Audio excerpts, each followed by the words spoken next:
You know, it amazes me that in just a few verses of the Bible, such a momentous and incredible event could have taken place. This God who created the hugest galaxies and stars and planets at that time in history exchanged his throne in heaven for a manger on earth.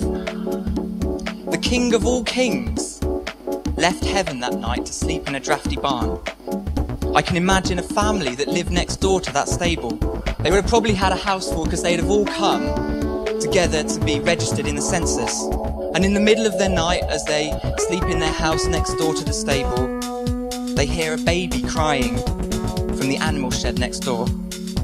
But they just turn over and go back to sleep again. When God himself came to live next door to them, they were sleeping, completely unaware of the significance of that night.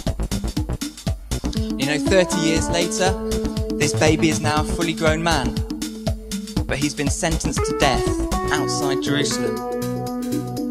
God himself is now dying on a cross, killed by the very people he came to save. Now, of course, they didn't realise that they were crucifying God, and so while the city slept that night, this baby Jesus, now fully grown up, was paying the price for all the wrong things that we've ever done.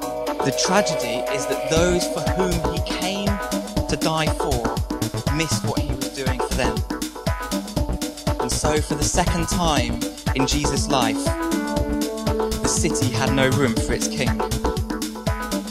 And so Christmas is an invitation to do life with God, who came to earth that night.